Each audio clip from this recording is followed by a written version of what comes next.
Hey everyone! It's been a while since I've done a proper horror story, so I thought I'd dig into something from around the Chicago area since you guys absolutely love those Midwest stories. So I was sitting with my team members, going through all the stories you subscribers have been sending us, and man, you guys have some wild stuff, when we came across this one story that I definitely wasn't expecting. And guys, I'm not kidding when I say this story gave me straight up goosebumps. Like, actual chills running down my spine. This story is about Lake Forest, just outside Chicago. Now, Lake Forest is this beautiful, peaceful area. You know the type. When you drive through there, you just feel this sense of calm, like everything's perfect. But after hearing this story, well, that peaceful feeling might turn into something else entirely. This story has everything: love, fear, betrayal, terror. It's all mixed together in this twisted tale. And as the story builds up, you might not realize how intense it's getting, but trust me, when the horror kicks in, you're gonna feel a whole different kind of emotional impact. I really want you guys to stick around till the very end of this video. But before we dive in, make sure to subscribe for more horror, mystery, and historical content just like this. So this story starts in Evanston, Illinois, where there was this guy named Alex. Alex was a student at Northwestern University, and guys, this dude was the definition of a class clown.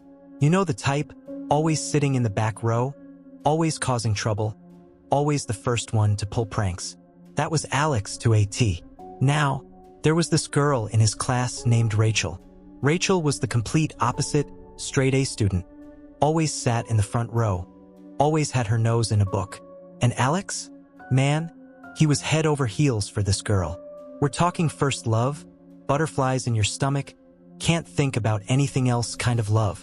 But here's the thing, Rachel had absolutely no interest in Alex whatsoever.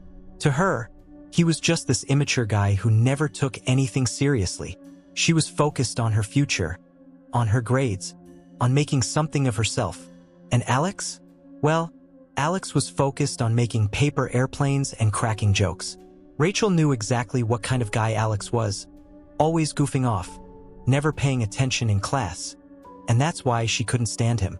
She thought he was a complete waste of time. So one day, Alex decides he's had enough. He's like, I can't keep this to myself anymore. I have to tell her how I feel. So he gets all his friends together and says, bring Rachel down to Lake Forest. I'm gonna do this properly. Lake Forest has this beautiful lakeside area with gardens and benches. Perfect spot for what Alex had in mind. So Rachel shows up with Alex's friends, not knowing what's about to happen. And right there, in front of everyone, Alex pours his heart out. He's like, Rachel, I love you more than anything. I know we're young, but I want to make you happy. I never want to see you sad or worried about anything. I'll take care of you, I promise. And you know what Rachel did? She started laughing. Not just a little chuckle. She burst out laughing right in his face. She looked at him and said, Alex, look at yourself. Then look at me. I'm the top student in our class. I'm thinking about my future. But you don't think about anything except your next joke. We're not compatible at all. This could never work between us.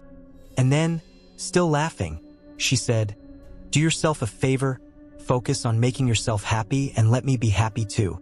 And don't ever approach me or talk to me again. Then she just walked away, leaving Alex standing there, completely destroyed. Now guys, this rejection happened in front of everyone. The whole class found out about it within hours. Everyone knew exactly how Rachel had shot him down, how she'd laughed at him. Rachel's reputation went through the roof. She was seen as this untouchable queen. Meanwhile, Alex was completely humiliated. The guy who used to be the life of the party suddenly became the quietest person in class. Everyone was making fun of him, laughing at him behind his back. Alex couldn't handle it. He'd just sit there and cry. This former class clown reduced to tears just because he'd fallen in love. Rachel could see what was happening to him too. Her laughter stopped. She started feeling guilty about how she'd handled the whole situation. She realized she'd been way too harsh. One day, she's sitting in her dorm room thinking, what did I do? When a guy opens up emotionally like that, it's incredibly vulnerable. I shouldn't have laughed at him like that. I should have handled it better. She decided that the next day, she'd go talk to Alex and try to make things right. But the next day came, and Alex wasn't in class. The day after that, still no Alex. A whole week went by without anyone seeing him. Some people started saying that Alex had dropped out of school entirely. After a while, Rachel's guilt started to fade. She moved on with her life, focused on her studies again. Now Rachel lived in the university dorms with some roommates. Each girl had her own bedroom. They weren't all crammed together in one room. One night, around 2:30 a.m., Rachel was fast asleep when she heard a voice coming from under her bed. "What you did to me wasn't right, Rachel." She bolted upright immediately. She knew that voice. That was Alex's voice. No doubt about it. She looked around her room, but there was nobody there. She tried to go back to sleep. Then she heard it again. "I'm right here. Find me." This time, she looked under her bed. Nobody there, but she could see, way in the corner under her bed, what looked like someone's feet, like someone was standing there. But when she looked up above the bed, nobody was there.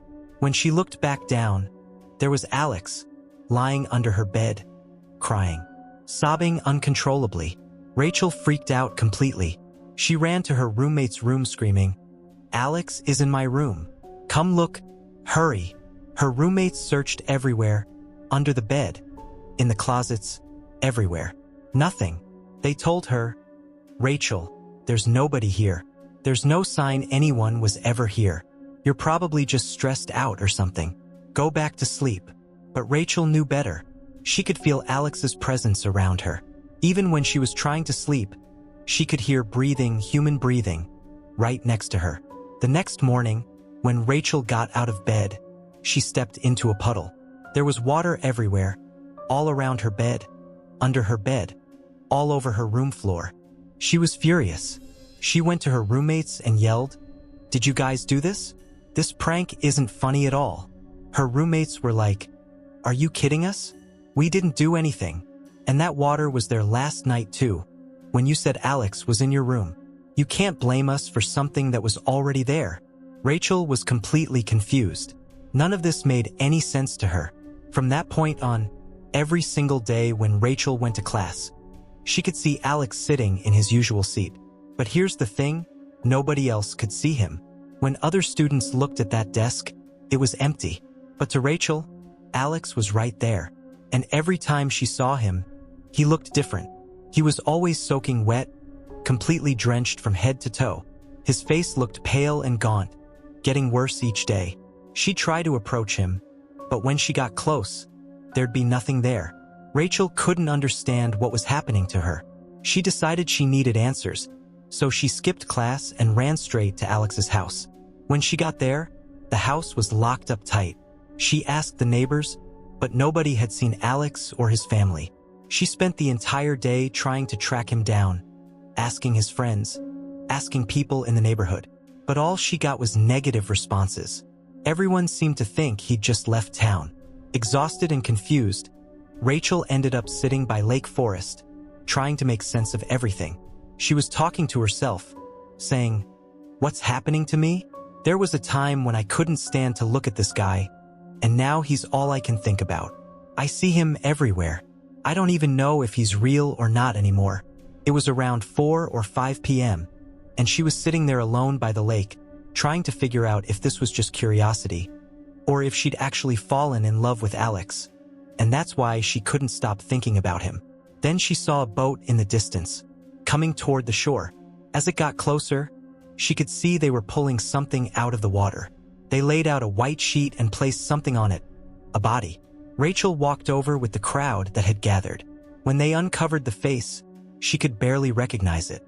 The body was so badly decomposed from being in the water that it was almost impossible to identify. The whole body was swollen and deteriorated. Seeing this corpse really shook Rachel up. She thought to herself, "I can't let all this love and death stuff distract me from my goals. I have ambitions, I have dreams, and I'm not going to let them fall apart." The next day, Rachel was taking an exam when one of her teachers burst into the classroom. The teacher made an announcement that changed everything. Alex's body was found yesterday in Lake Forest. He died 2 weeks ago. His body had been in the lake for 2 weeks. His death has been ruled a suicide. Does anyone know anything about this? Rachel went completely numb. Everything suddenly made sense. Why Alex appeared to her soaking wet. Why his face looked more and more deteriorated each day. Why there was always water around her bed. It wasn't Alex she'd been seeing. It was Alex's spirit, wandering around her, unable to rest. His appearance had been changing because his real body was decomposing in the lake water, and somehow, she was seeing the real-time effects of that decay. But here's the cruel twist. Rachel realized that she had fallen in love with Alex. Just when she understood her feelings for him, she found out he was already dead. Rachel was devastated. She cried for days, and her friends tried to comfort her. Finally, she told one of her roommates, "I'm done thinking about him. Now that he's dead, maybe he won't appear to me anymore." Her roommate said, "Yeah, his funeral is happening right now at 6:30 p.m. They're probably lighting the cremation fire as we speak. Maybe now that he's been properly laid to rest, his soul will find peace and he'll stop appearing to you." Rachel agreed. "You're probably right. I'm going to go to my room and study." But when she walked into her room, Alex was standing there, and this time, he was on fire. His whole body was burning, just like what was happening to his corpse at the cremation. Rachel had said he wouldn't appear to her anymore, but Alex had one final message. Through the flames, he said, "I'm not going anywhere. I'm staying right here. You'll keep seeing me forever." They say this story took place back in 1980. It spread around the area for a while, then suddenly disappeared from public memory. But recently, we found an old man who'd been living in the Lake Forest area since the 1960s, and he told us the story. He also told us that Rachel failed all her exams that year. Think about it. She was a straight-A student, a top performer, and she failed everything. She had to repeat the entire year. They say Rachel is still alive today, but she's been divorced 3 times. Every marriage has fallen apart, and the reason? Alex's spirit still appears to her every single day. He won't let any other man get close to her. Every time she tries to build a relationship, Alex interferes, and the relationship crumbles. People say that even today, Rachel goes to Lake Forest every single day and sits by the water. Every day, she regrets what happened, thinking, "If only I had been nicer to him that day. If only I had said yes, or at least let him down gently. Because I was going to fall in love with him anyway. If I had just said yes back then, I wouldn't be living this nightmare now." Rachel has no children, no husband, no family. She lives alone, constantly surrounded by Alex's restless spirit. Now, I don't know if this story is just a legend or if it's actually true. Nobody can say for certain, and honestly, I don't know either. But if it is true, guys, this is absolutely terrifying. Nobody should have to live like that.